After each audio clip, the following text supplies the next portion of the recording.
नंदनकानन पलटिला रणक्षेत्र। पर्यटकों को गोड़ाई गोड़ाई पिटिले कर्मचारी। स्टील रॉड रे पिटी लहू लुहाण कले। छत्तीसगढ़ 26 पर्यटक हेले आक्रमणर शिकार।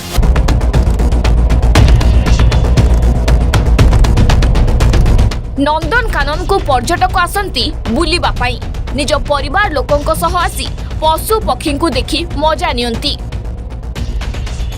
हेले एही नंदनकानन रे एमिति एक घटना घटी जाइछि जहाँ राजधानीवासी एवं ओडिशार समस्त पर्यटकों को आश्चर्य करिछि।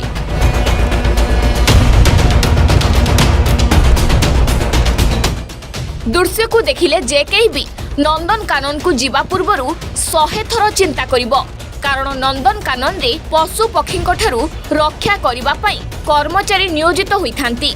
पर्यटक सेमानंको उपरे भरोसा करी बुलिबाकू आसीथांती। जदि सेमाने ही हिंस्र पालटिबे तेबे पर्यटक काहा भरोसा रे आसीबे।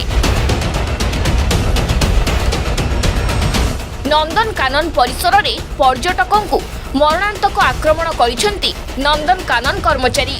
छत्तीसगढ़ रु आसीथिबा पर्यटकों को गोड़ाई गोड़ाई आक्रमण कले सफारी बस कर्मचारी, जहार पूरा दृश्य सीसीटीवी रे कैद होइछि।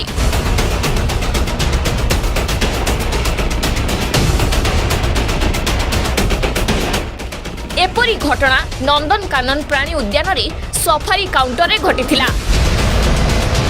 छत्तीसगढ़ रु आसीथिबा प्राय 26 पर्यटक सफारी रे बुलिबाकू टिकेट काटिथिले, हेले 3 घंटा पर्यंत सेमानकू बुलिबाकू मिली नथिला सफारी गाड़ी।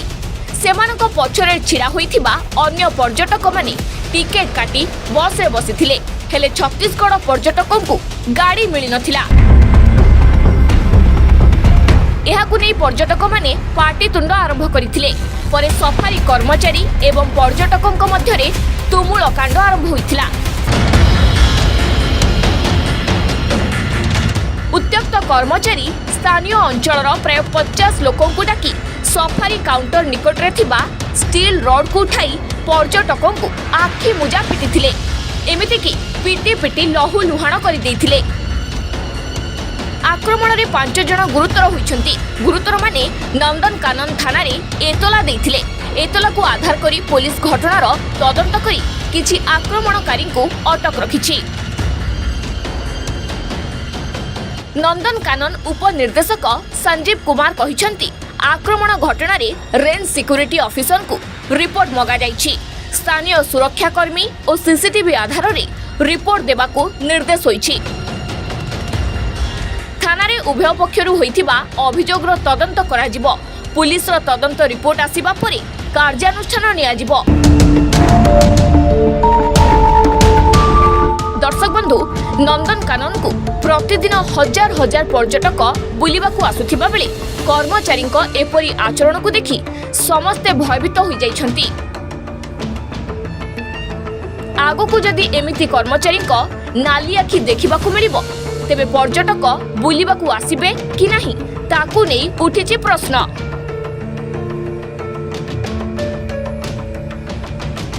Video report A1 Odia.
VK sir is the principal here in the school. It's the Good Samaritan English Medium School.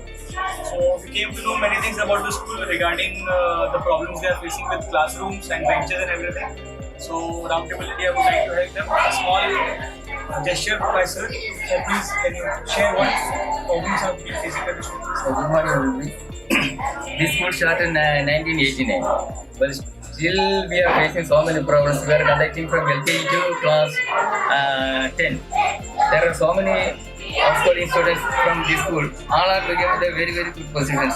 Presently, we are facing a classroom and there is no furniture. Then we are requesting to you, please kindly help us to promote our school according to your rules and regulations.